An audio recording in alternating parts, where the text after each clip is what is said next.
Issue है जो पिछले दिनी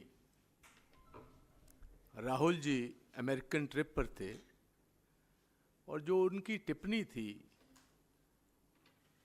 कुछ वहाँ के सेटल्ड हमारे इंडो अमेरिकन से जो उनकी बातचीत हो रही थी, तो हमें सभी को इस बात की बहुत हैरानी है। वो एक बहुत ही straightforward, honest, upright leader हैं और जो भी उन्होंने बात की वो बेसिक उन्होंने यही बात कही कि कांग्रेस की कंट्रीब्यूशन क्या है देश की आज़ादी में, उसको आज़ादी को बरकरार रखने में। और क्योंकि अभी लीडर वो अपोजिशन इलेक्ट हुए थे, तो उन्होंने ये बात कही कि हमारी पार्टी जो है और हमारी सोच जो है वो हिंदुस्तान में सभी रहने वाले, दलित हों, पछड़े हों, बैकवर्ड क्लासेस हों, मिनॉरिटीज़ हों, कोई भी सेक्शन हो, जहाँ भी कहीं गवर्नमेंट अंडर द कॉन्स्टिट्यूशन किसी से भी नाजायज़ करेगी, हम उसका साथ देंगे। ये बेसिक बात इतनी थी।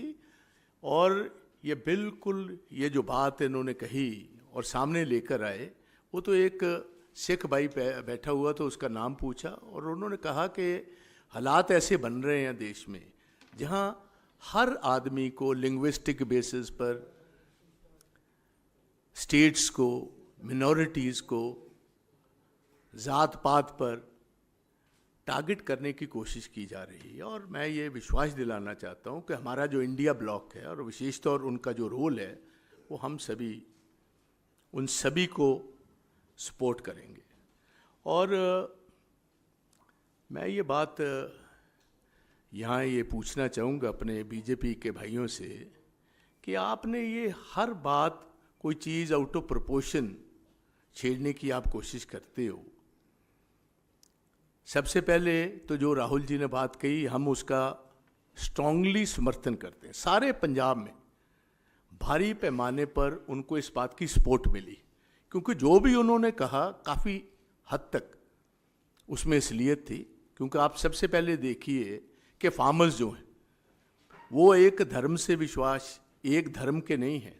जो एजिटेशन चली इधर 11 महीने, मैं भी तब मेंबर ऑफ पार्लियामेंट था, और वो एजिटेशन अकेली पंजाब तक कन्फाइन नहीं थी, सारा हरियाणा उसमें इन्वॉल्व था, राजस्थान था, यूपी के बॉर्डर के लोग थे, वेस्टर्न यूपी के थे, दिल्ली के थे, उत्तराखंड, बहुत दूर से साउथ इंडिया के भी लोग आ चुके थे, इधर आए हुए थे। मगर आप देखिए कि 11 महीने बीजेपी की गवर्नमेंट ने इतना भी नहीं किया कि बॉर्डर पर हमारे प्राइम मिनिस्टर ने टाइम भी नहीं निकाला कि 10 मिनट जाकर जो किसान भाई देश का पेट पालते हैं उनकी हम जेन्युइन डिमांड्स जो हैं उनकी बात तो सुन लें।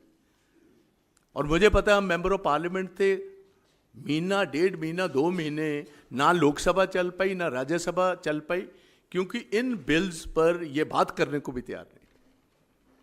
तो ये बात उन्होंने, और मुझे इस बात का अफसोस है कि आज हम काउंटर सवाल पूछते हैं इनके मंत्री पुरी साहब को, लालपुरा साहब को, एक और हैं दिल्ली के, इनके ताज़ी कांग्रेस के गए हुए भाजपा में, और एक हमारे कांग्रेस पंजाब से आकर इधर मंत्री बने हुए हैं, कि अब आप काउंटर सवाल कर रहे हो, कभी आपने तब तो आवाज़ उठाई नहीं जब ये बीजेपी के लीडर हमारे किसान भाइयों की, उनकी दस्तार की वजह से, उनकी पगड़ी की वजह से, जो इधर बॉर्डर्स पर बैठे हुए अपनी जेन्युइन डिमांड्स रख रहे थे, आप उनको खालिस्तानी बता रहे थे।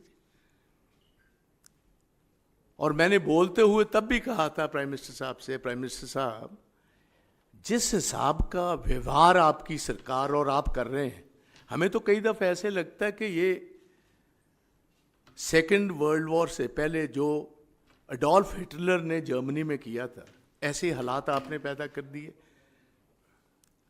इर्द गिर्द बार्ब्ड वायरिंग लगा दी, उनके टेलीफोन के कनेक्शंस काट दिए गए, ये उनका पानी का कनेक्शंस काट दिया गया, और ऐसे कई आपको पता है। उसके बाद यूपी के एक इनके मिनिस्टर हैं जो मिनिस्टर ऑफ स्टेट थे, उनके लड़के ने कैसे किसान अपनी डिमांड रख रहे थे, और बहुत सारे उनमें से हमारे सिख भाई थे, कैसे जीप के नीचे रोन दिए, 5-6 लोग मार दिए गए जी।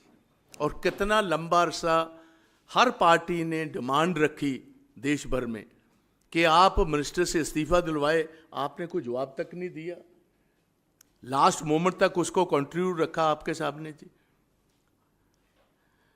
उसके बाद मैं बताना चाहता हूं, अब ऑफ लेट हमारे किसान भाई अब फिर आज से 4-5 महीने पहले पंजाब के दिल्ली में अपनी बात एक दफ़ा फिर लाना चाहते थे, क्योंकि इन्होंने प्रॉमिस किया था।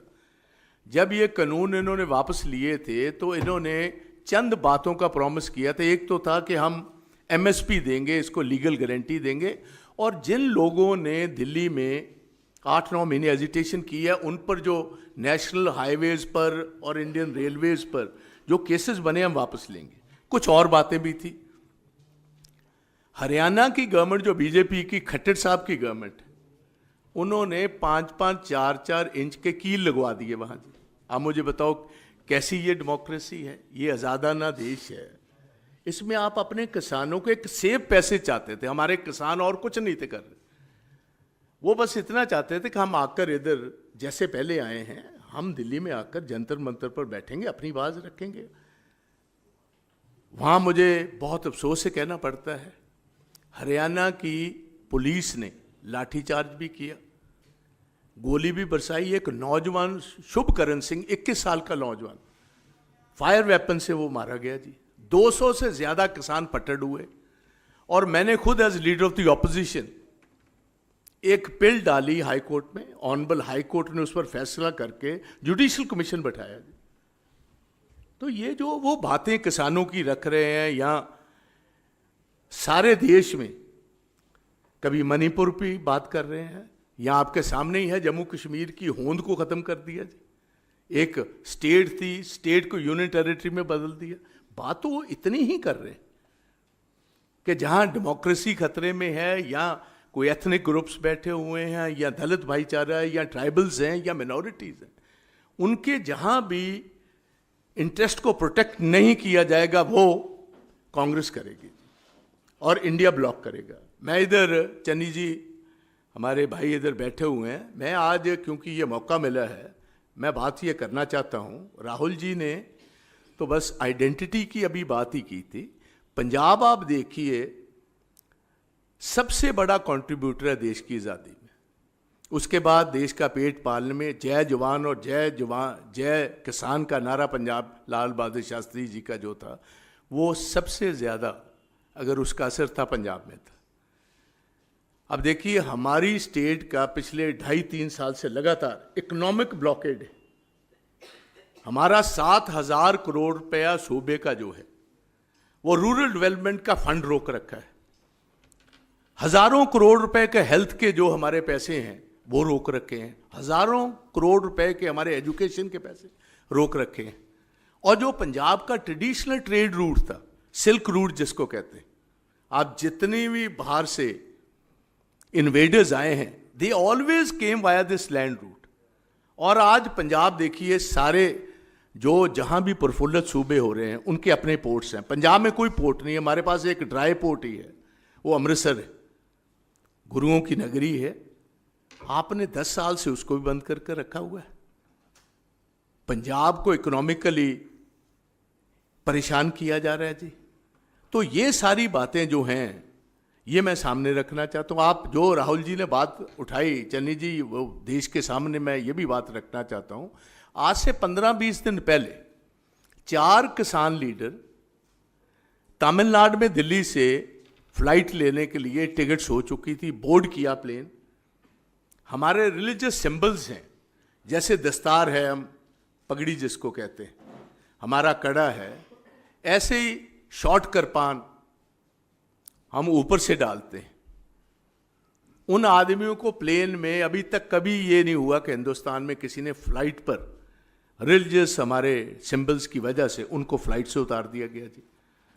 किसानों की एक मीटिंग में आपने ये वाइडली रिपोर्टेड था सारे जी, दिल्ली के एयरपोर्ट से उनको नीचे उतार दिया गया जी। जहाँ तक मैं समझता हूँ कि ये दिल्ली के लीडर ने जो राहुल जी को ये बात कही, उसका भी मैं समझता हूँ हमारा डायरेक्ट चार्ज है कि ये बीजेपी की गवर्नमेंट ने जो उसने ये बात कही हम उसको कंडेम करते हैं, क्योंकि सिख परंपराओं के खिलाफ है ये बात।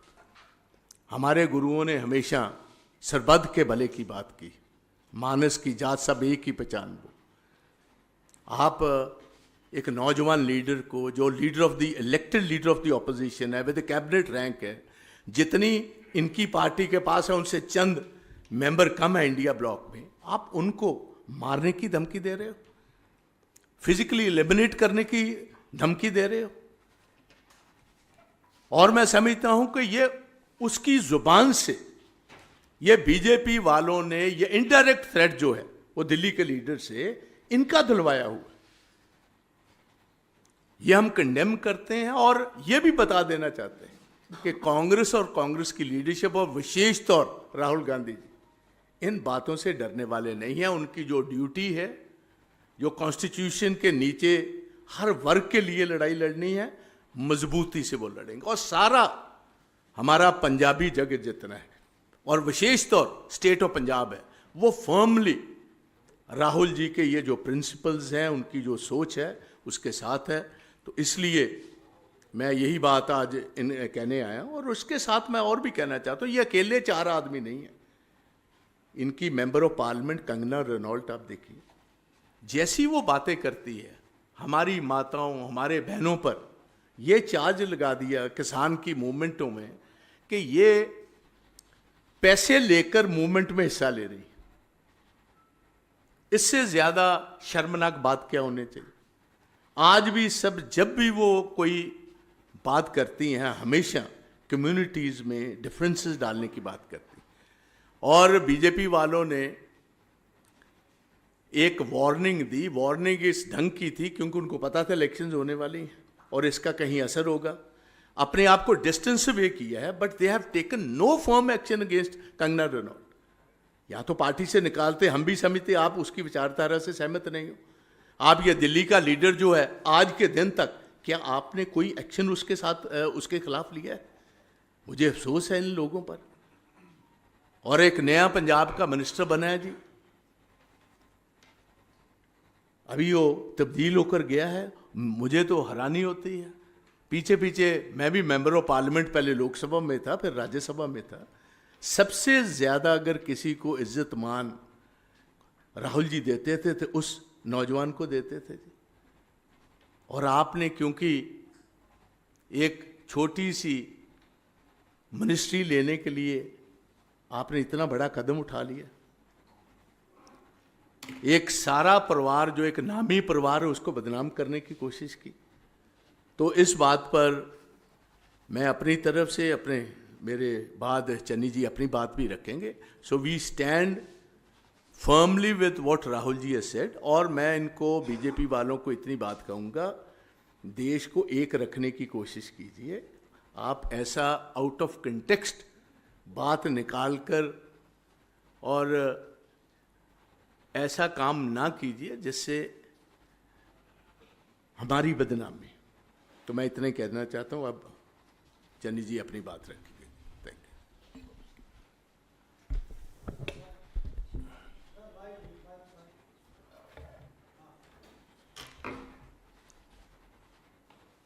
आप सबका धन्यवाद।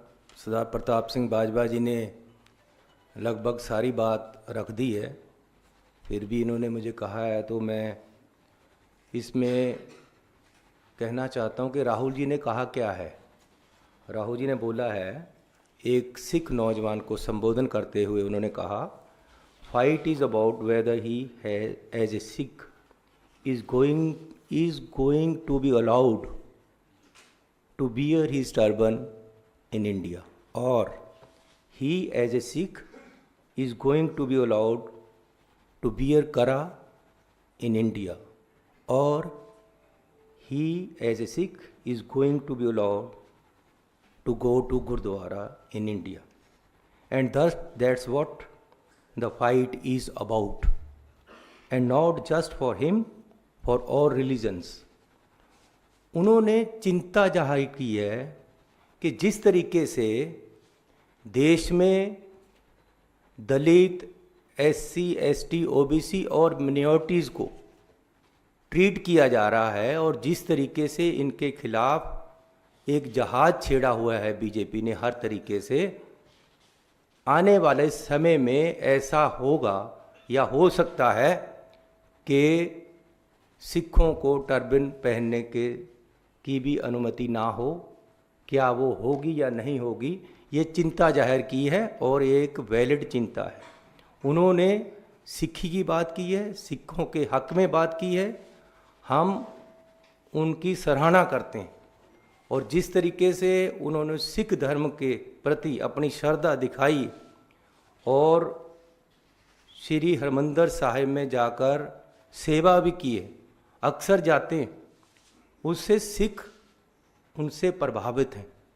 और ये जो जहाद अब जिस तरीके से बीजेपी इस उनकी जो स्टेटमेंट है इसको मिस इंटरप्रेट कर रही है, वो एक्चुअली क्या है, वो ये नहीं कह रहे हैं कि जी ये बाहर जाकर बोला है इसलिए बदनाम हो गए हम। एक्चुअली उनको तकलीफ ये है कि राहुल गांधी जी ने सिखों के हक में बोला है। तकलीफ ये है कि इन्होंने सिखों के हक में क्यों बोला, इसलिए लड़ाई दूसरी तरफ से बनाकर सिखों को बदनाम करने की कोशिश की जा रही है और राहुल गांधी जी को बदनाम करने की कोशिश की जा रही है। जो उन्होंने चिंता जाहिर की है वो जायज़ है और उसके बहुत सारे उदाहरण भी दिए जा सकते हैं मिनॉरिटीज़ में, दलितों में, एसटी ओबीसी में, कि किस तरीके से मौजूदा सरकार इनको दबा रही है और किस तरीके से इनके साथ व्यवहार किया जा रहा है। जो भी किसानी की बात करता है, जो पंजाब की बात करता है, जो सिखों की बात करता है, जो मिनॉरिटी की बात करता है, जो एससी एसटी की बात करता है, उसको या खालिस्तानी कहा जाता है या देश विरोधी कहा जाता है। ये कोई नई बात नहीं है।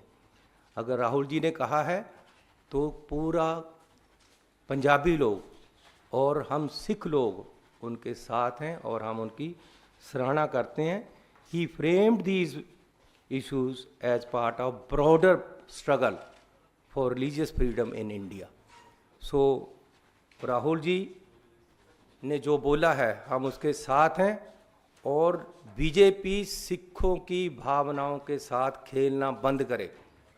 कुछ ऐसे सिख जो गद्दार तरीके से काम करते हैं बीजेपी में जाकर, उनको आगे खड़ा करके राहुल गांधी जी के जिस तरीके से खिलाफ बोला जा रहा है और धमकियां दी जा रही हैं और जान से मारने तक की धमकियां दी गई हैं, ये देश की डेमोक्रेटिक सिस्टम के लिए अच्छा नहीं है। किस तरफ बीजेपी सरकार देश को ले जा रही है ये बीजेपी को सोचना पड़ेगा। और वो जो ये मरवाहा जैसे लोग हैं जिन्होंने उनको धमकियां दी हैं, उसी समय उन पे पर्चा हो जाना चाहिए था कि देश के अपोजिशन लीडर को किस तरीके से कि जी जो हाल तुम्हारे पूर्वजों का हुआ तुम्हारा भी होगा। ये धमकियां जो दी गई हैं इन पे उसी समय पर्चा हो जानी चाहिए था और हम मांग भी करते हैं कि उन पे पर्चा हो। और ये जो सारा कुछ हो रहा है इलेक्शन को देखकर, जो मेन मुद्दे हैं उनसे ध्यान लोगों का भड़काने के लिए, उनकी इंटेंशन डाइवर्ट करने के लिए ये सारा कुछ हो रहा है। मैं पूछना चाहता हूँ कि पंजाब एक खेती प्रधान सूबा है। बहुत तरीके से पंजाब को उस वहाँ की अर्थव्यवस्था तहस नहस करने के लिए किसानों के खिलाफ कार्रवाइयाँ की जाती, उनके खिलाफ काले कानून लेकर आते हैं। इस बार भी ये झोने की फसल है, पैडी, वहाँ आज तक शैलरों में चावल रुल रहा है, उठाया नहीं गया। हर शैलर वाले को 1 से 10 करोड़ रुपए तक का घाटा पड़ गया है। सरकार चाहती है कि पंजाब में खेती ना हो, इसलिए खेती वालों को हैरान किया जा रहा है, उनको परेशान किया जा रहा है, उनके बिजनेस ख़राब किए जा रहे हैं, उनकी फसल उठाई नहीं जा रही। ये सारा कुछ पंजाब और पंजाबियत और सिखों को ख़त्म करने की एक बहुत बड़ी साजिश है जो मैं आपके सामने रखना चाहता हूँ। और ये जो बीजेपी वाले कह रहे हैं कि जी बाहर जाकर बोले, प्रधानमंत्री जी बाहर जाकर क्या क्या बोले, इसके भी ज़रा देख लें।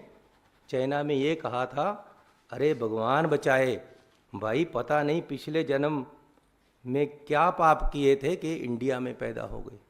ये मैंने नहीं बोला, ये बीजेपी के उस समय प्रधानमंत्री हैं जो आज, उन्होंने बोला हुआ था बाहर चाइना में जाके। चाइना भी बाहर का देश है, बात अंदर और बाहर की नहीं है। आज मीडिया इतना है कि आप यहाँ बात करो या बाहर बात करो, बात तो चारों तरफ फैलती। बात ये है कि उसका बात का मतलब क्या है।